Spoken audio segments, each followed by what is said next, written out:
उत्पत्ति ग्रंथ अध्याय 28। इसहाक ने याकूब को बुलाया और उसे आशीर्वाद देते हुए यह आदेश दिया, कानन की कन्याओं में से किसी के साथ विवाह मत करना।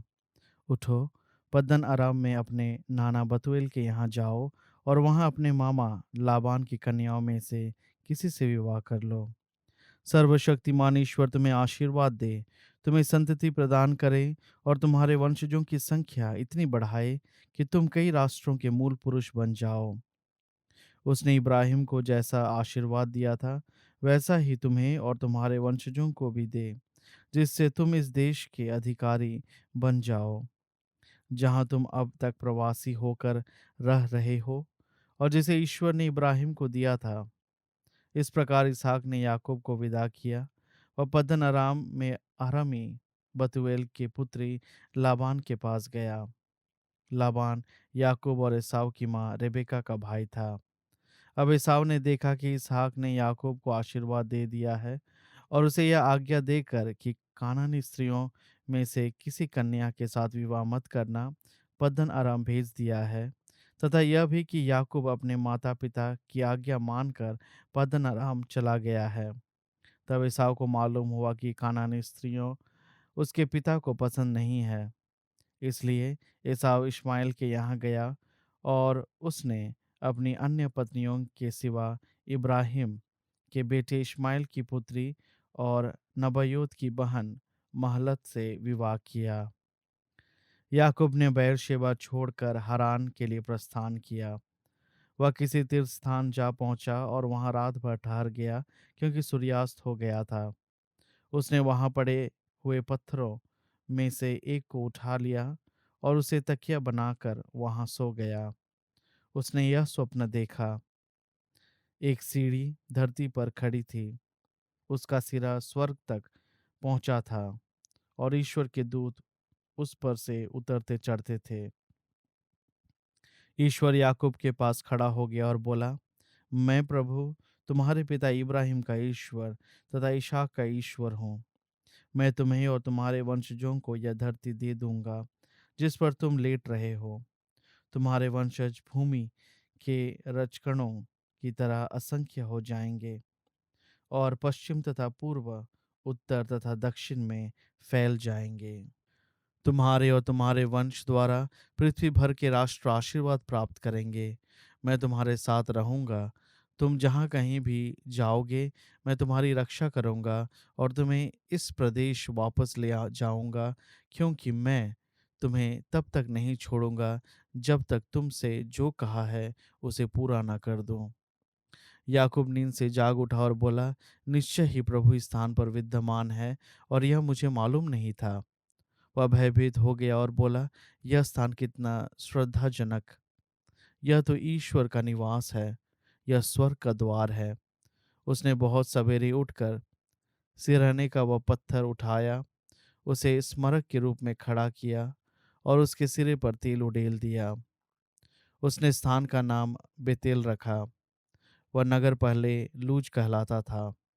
याकूब ने यह प्रतिज्ञा की, यदि ईश्वर मेरे साथ रहेगा और मेरी इस यात्रा में मेरी रक्षा करेगा, यदि वह मुझे खाने के लिए भोजन और पहनने के लिए कपड़े देगा, और यदि मैं सकुशल अपने पिता के घर लौटूंगा, तो प्रभु ही मेरा ईश्वर होगा और जो पत्थर मैंने स्मारक के रूप में खड़ा किया है वह ईश्वर का मंदिर होगा।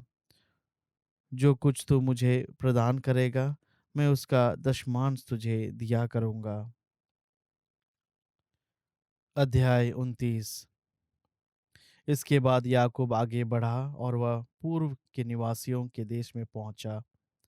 साथ साथ उसकी दृष्टि किसी खेत के कुएं पर जा पड़ी।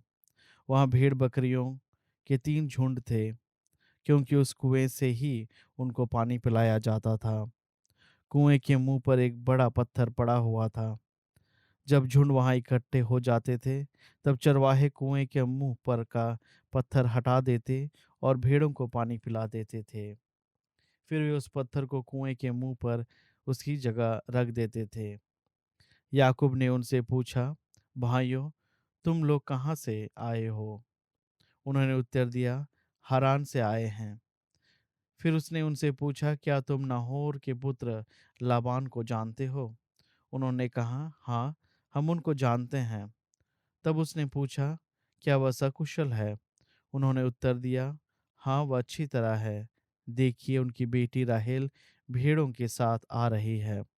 तब याकूब ने कहा, अभी तो दिन बीतने में बहुत देर है, पशुओं को इकट्ठा करने का समय नहीं हुआ है। भेड़ों को पानी पिलाओ और जाओ, उन्हें फिर से चराओ। परंतु उन्होंने कहा, हम ऐसा नहीं कर सकते। जब सब पशु इकट्ठे हो जाएंगे और कुएं के मुंह से पत्थर हटाया जाएगा, तभी हम भेड़ों को पानी पिला सकेंगे।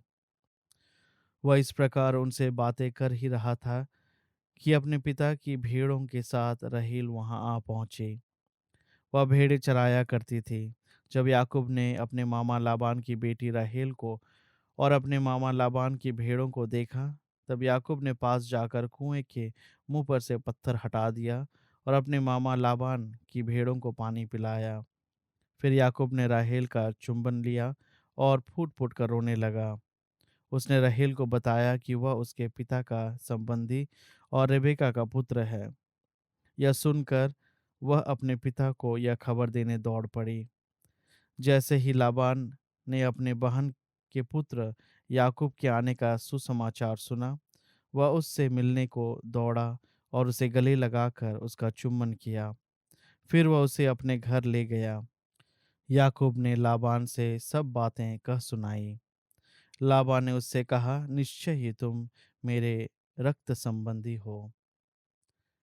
याकूब उसके पास पूरे 1 महीने रह गया। इसके बाद लाबान ने उससे कहा, तुम मेरे ही कुटुंब के हो, तो क्या इसलिए तुम मुफ्त में मेरी सेवा करते रहोगे? मुझे बताओ कि तुम्हारी मजदूरी क्या होनी चाहिए। लाबान की 2 पुत्रियां थीं। बड़ी का नाम लिया और छोटी का नाम राहेल था। लिया की आंखें कमजोर थीं, परंतु राहेल सुडौल और सुंदर थी। याकूब राहेल को प्यार करता था, इसलिए उसने कहा, मैं आपकी छोटी पुत्री राहेल के लिए 7 वर्ष आपकी सेवा करूंगा। लाबान ने कहा, किसी अपरिचित व्यक्ति को देने की अपेक्षा उसे तुम्हें देना अधिक अच्छा है, इसलिए तुम मेरे पास रहो। याकूब ने राहेल के लिए 7 वर्ष सेवा की।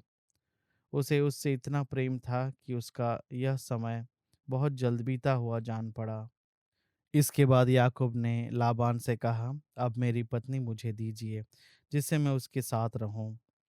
मेरा सेवा काल अब पूरा हो चुका है। तब लाबान ने उस स्थान के सब आदमियों को निमंत्रित किया और एक भोज दिया। शाम को वह अपनी पुत्री लिया को याकूब के पास ले गया और उसने उसके साथ रात बिताई। लाबान ने अपनी दासी जिल्पा को अपनी पुत्री लिया के लिए दासी के रूप में दिया। सवेरे मालूम पड़ता कि वह तो लिया थी। तब याकूब ने लाबान से कहा, आपने मेरे साथ ऐसा क्यों किया? क्या मैंने राहेल के लिए ही आपकी सेवा नहीं की? फिर आपने मुझे धोखा क्यों दिया? लाबान ने उत्तर दिया, हमारे देश में ऐसा नहीं होता कि बड़ी बेटी के रहते छोटी का विवाह कर दिया जाए। इसके साथ पूरे इस सप्ताह भर रहो, इसके बाद मैं तुम्हें दूसरी को भी दे दूंगा। उसके लिए भी तुम्हें मेरे यहाँ और 7 वर्ष तक सेवा करनी पड़ेगी। याकूब ने ऐसा ही किया। उसने पूरा सप्ताह उसके साथ बिताया।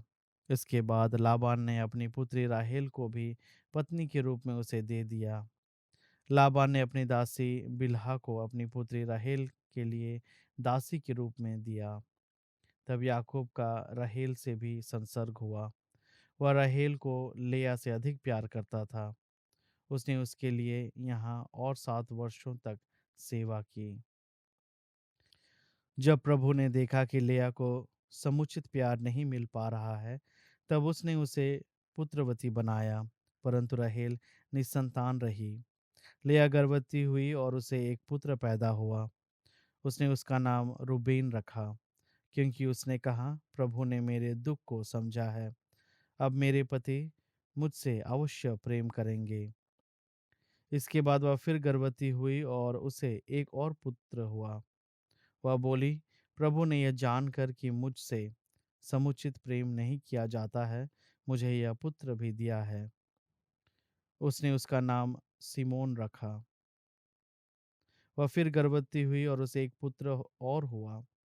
वह बोली, अवश्य ही अब मेरे पति मुझसे प्रेम करेंगे, क्योंकि मैं उनके लिए 3 पुत्रों को जन्म दे चुकी हूँ। इसलिए उसने उसका नाम लेवी रखा। इसके बाद वह फिर गर्भवती हुई और उसे फिर एक पुत्र हुआ। वह बोली, अब मैं प्रभु की स्तुति करूंगी। इसलिए उसने उसका नाम यूदा रखा। इसके बाद उसके संतति होना बंद हो गया।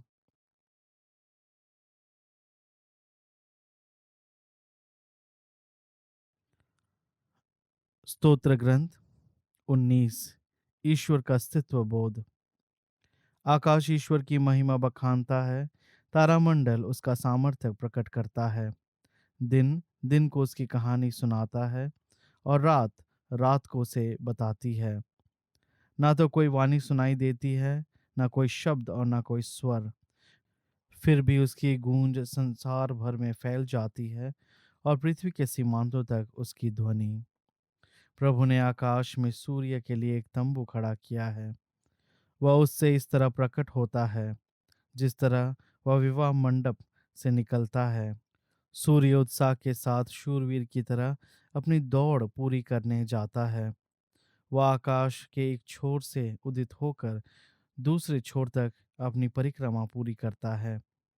ऐसा कुछ नहीं जो उसके तप से अछूता रहे। प्रभु का नियम सर्वोत्तम है। वह आत्मा में नवजीवन का संचार करता है। प्रभु की शिक्षा विश्वसनीय है। वह ज्ञानियों को समझदार बनाती है। प्रभु के उपदेश सीधे साधे हैं, वे हृदय को आनंदित करते हैं। प्रभु की आज्ञाएं स्पष्ट है, वे आंखों को ज्योति प्रदान करती है। प्रभु की वाणी परिशुद्ध है, वह अनंत काल तक बनी रहती है। प्रभु के निर्णय सही है, वे सब के सब न्याय संगत हैं। वे सोने से अधिक वंचनीय है, परिष्कृत सोने से भी अधिक वंचनीय। वे मधु से अधिक मधुर हैं, छत्ते से टपकने वाले मधु से भी अधिक मधुर।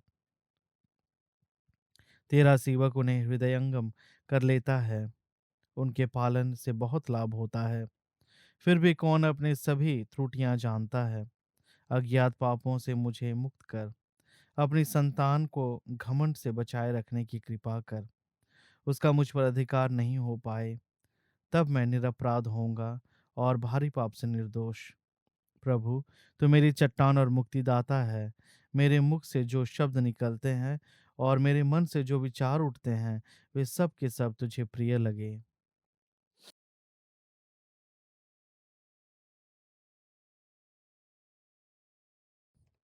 संत मती के अनुसार सुसमाचार अध्याय 12 पद संख्या 22 से 37। लोग किसी एक दिन एक अंधे गूंगे अब्दुतग्रस्त मनुष्य को ईसा के पास ले आए। ईसा ने उसे चंगा किया और वह बोलने और देखने लगा। सब लोग अचंभे में पड़कर यह कहते रहे, कहीं यही तो दाऊद का पुत्र नहीं है। यह सुनकर फरीसियों ने कहा, यह नरकदूतों के नायक बेलजबूल की सहायता से नरकदूतों को निकालता है। ईसा ने उनके विचार जानकर उनसे कहा, जिस राज्य में फूट पड़ गई है वह उजड़ जाता है, और जिस नगर या घर में फूट पड़ गई है वह टिक नहीं सकता। यदि शैतान ही शैतान को निकालता है तो उसके यहाँ फूट पड़ गई है, तब उसका राज्य कैसे टिका रहेगा। और यदि मैं बेलजबुल की सहायता से नरकदूतों को निकालता हूँ, तो तुम्हारे बेटे किसकी सहायता से उन्हें निकालते हैं? इसलिए वे तुम लोगों का न्याय करेंगे। परंतु यदि मैं ईश्वर की आत्मा की सहायता से नरकदूतों को निकालता हूँ, तो निस्संदेह ईश्वर का राज्य तुम्हारे बीच आ गया है। फिर कौन किसी बलवान के घर में घुसकर उसका सामान लूट सकता है, जब तक वह उस बलवान को न बांध ले? उसके बाद ही वह उसका घर लूट सकता है। जो मेरे साथ नहीं है वह मेरा विरोधी है, और जो मेरे साथ नहीं बटोरता वह बिखेरता है। इसलिए मैं तुम लोगों से कहता हूँ, मनुष्यों को हर तरह के पाप और ईश निंदा की भी क्षमा मिल जाएगी, परंतु पवित्र आत्मा की निंदा की क्षमा नहीं मिलेगी। जो मानव पुत्र के विरुद्ध कुछ कहेगा, उसे क्षमा मिल जाएगी, परंतु जो पवित्र आत्मा के विरुद्ध बोलेगा, उसे क्षमा नहीं मिलेगी, न ही लोक में, न परलोक में। या तो पेड़ को अच्छा मानो और उसके फल को भी, या पेड़ को बुरा मानो और उसके फल को भी। पेड़ तो अपने फल से पहचाना जाता है। सांप के बच्चों, तुम बुरे होकर अच्छी बातें कैसे कर सकते हो? जो हृदय में भरा है वही तो मुंह से बाहर आता है। अच्छा मनुष्य अपने अच्छे भंडार से अच्छी चीजें निकालता है, और बुरा मनुष्य अपने बुरे भंडार से बुरी चीजें। मैं तुम लोगों से कहता हूँ, न्याय के दिन मनुष्यों को अपनी हर निकम्मी बात का लेखा देना पड़ेगा, क्योंकि तुम अपने ही बातों से निर्दोष या दोषी ठहराए जाओगे,